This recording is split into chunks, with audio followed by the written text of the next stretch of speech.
বাংলাদেশের সর্বশেষ গুরুত্বপূর্ণ আপডেট সংবাদ আপনাকে স্বাগত। শুরুতেই সংবাদ শিরোনাম, পরে বিস্তারিত।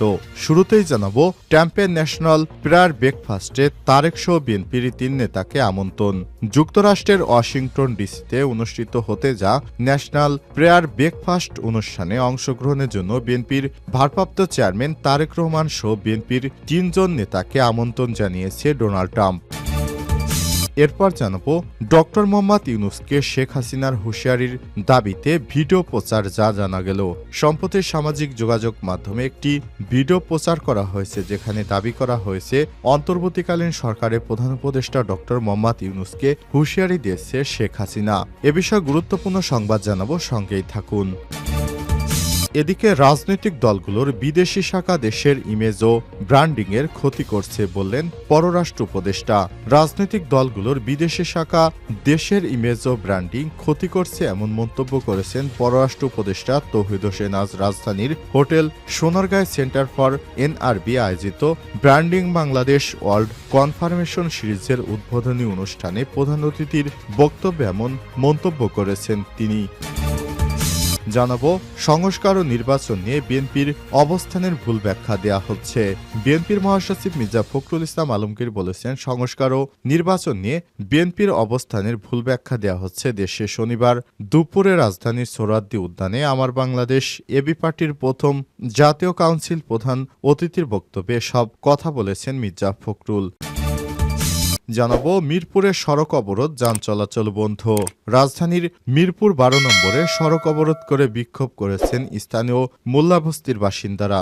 উচ্ছেদ আতঙ্কে শনিবার 11 জানুয়ারি বিকালে মিরপুর 12 নম্বর এলাকায় সড়ক অবরোধ করেন তারা। এই ঘটনায় মিরপুর 10 নম্বর থেকে 12 নম্বর সড়কে যান চলাচল বন্ধ হয়ে গেছে। সেই সঙ্গে ওই সড়কে অনেক যানবাহনের জটলা তৈরি হয়েছে। পল্লবী থানার পরিদর্শক তদন্ত আদিল হোসেন বিষয়টি নিশ্চিত করেছেন।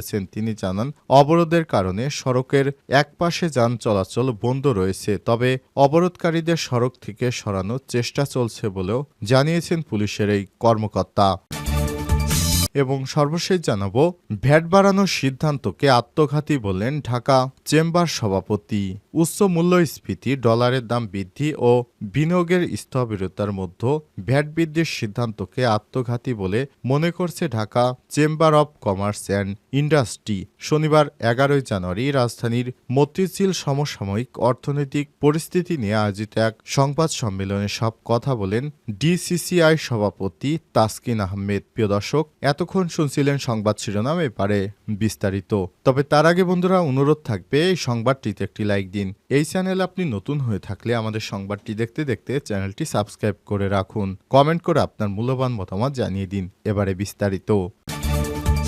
ট্রাম্পের ন্যাশনাল প্রেয়ার ব্রেকফাস্টে তারেক রহমান সহ বিএনপির 3 নেতাকে আমন্ত্রণ।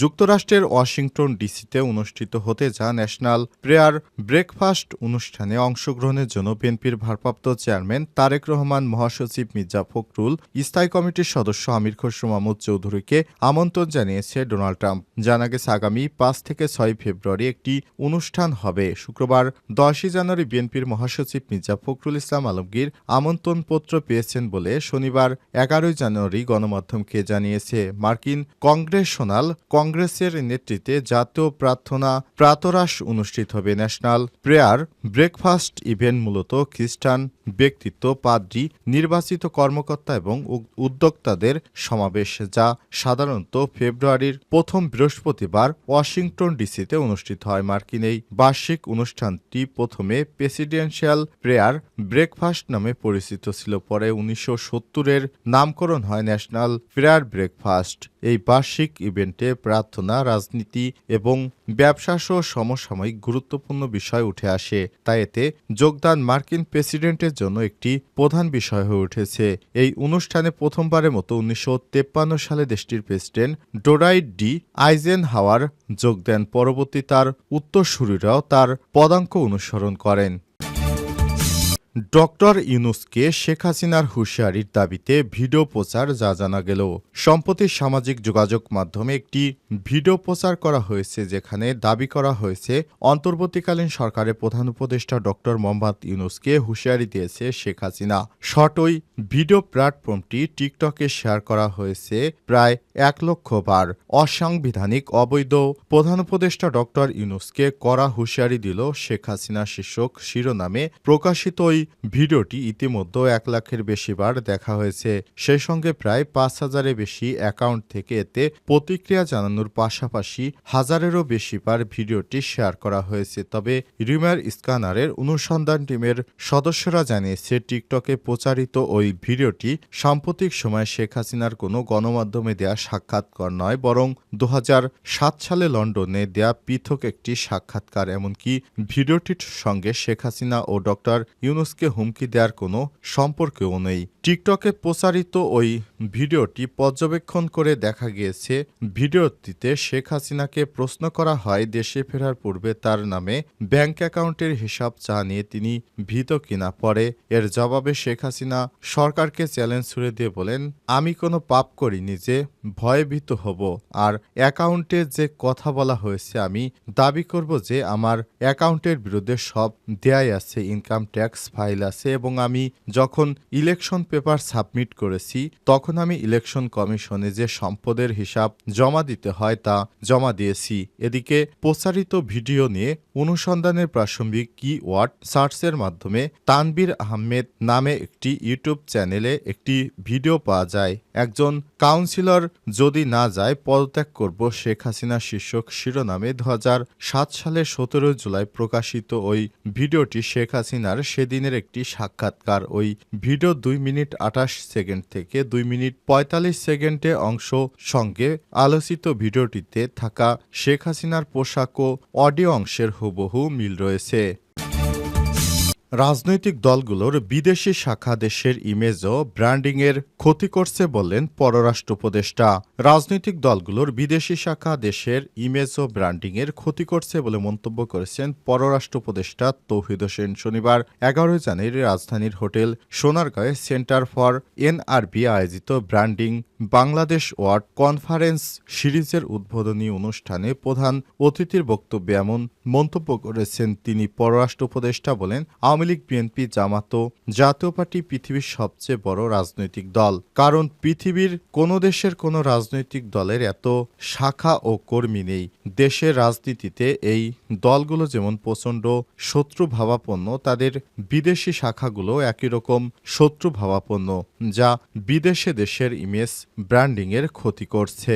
রাজনৈতিক অস্থিরতা দেখলে কেউ বিনিয়োগ করতে চায় না উল্লেখ করে তৌহিদ হোসেন বলেছেন, ক্ষমতা পালাবদলে তৈরি রাজনৈতিক অনিশ্চয়তায় বিদেশি ও প্রবাসী বিনিয়োগকারীরা বাংলাদেশে বিনিয়োগে আস্থা হারাচ্ছেন। এমন পরিস্থিতি মোকাবেলায় দ্রুতই রোডম্যাপ দেয়া হবে। তৌহিদ হোসেন বলেছেন, বিনিয়োগকারীরা নির্বাচনের রোডম্যাপ আসলে নিরাপদ বোধ করবেন। তাই অন্তর্বর্তীকালীন সরকার দ্রুত সময়ের মধ্যেই নির্বাচন দিতে চায়। বাংলাদেশের বিরুদ্ধে ভারতীয় মিথ্যাচারের অভিযোগ তুলে তিনি বলেছেন, বাংলাদেশের বিরুদ্ধে অপপ্রচার চালাচ্ছে ভারতীয় গণমাধ্যম, আর সেটি ছড়িয়ে দিচ্ছে প্রবাসী ভারতীয়রা। সংস্কার ও নির্বাচন নিয়ে বিএনপির অবস্থানের ভুল ব্যাখ্যা দেয়া হচ্ছে।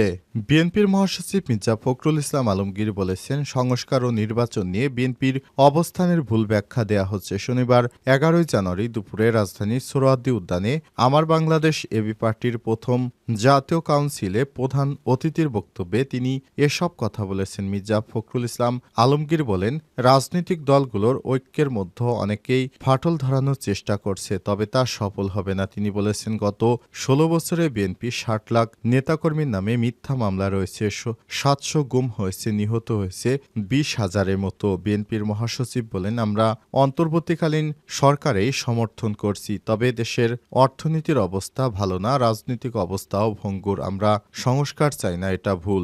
আমরা সংস্কারও চাই, আবার দ্রুত নির্বাচনও চাই, কারণ নির্বাচন হলে সব সংকট কেটে যাবে। এ সময় তিনি বলেন, ৫ মাস পরে অনেকেই জিজ্ঞাসা করছেন আমাদের অর্জন কি। অর্জন হচ্ছে আজকে আমরা এখানে দাঁড়িয়ে নিঃসংকোচে নির্ভয়ে কথা বলতে পারছি। এটাই আমাদের একটা বড় বিজয় বলে মনে করি। এখানে এবি পার্টির একটা বড় ভূমিকা আছে। আমরা একটা ভয়াবহ দানবের হাত থেকে রক্ষা পেয়েছি উল্লেখ করে বিএনপির মহাসচিব বলেছেন, আমরা নতুন করে বাংলাদেশকে নির্মাণ করার স্বপ্ন দেখছি, কথা বলছি। যখন যেটা প্রয়োজন সকল উস্কানির পরেও আমরা যেন সিদ্ধান্তে অটল থাকি। একটা গণতান্ত্রিক ব্যবস্থায় ফিরে যেতে চাই, বৈষম্য দূর করতে চাই, বাংলাদেশের তরুণদের হাতে হাত মিলিয়ে কাঁধে কাঁধ মিলিয়ে একটা নতুন বাংলাদেশ দেখতে চাই। এখানে আমাদের কোনো বিভেদ নেই।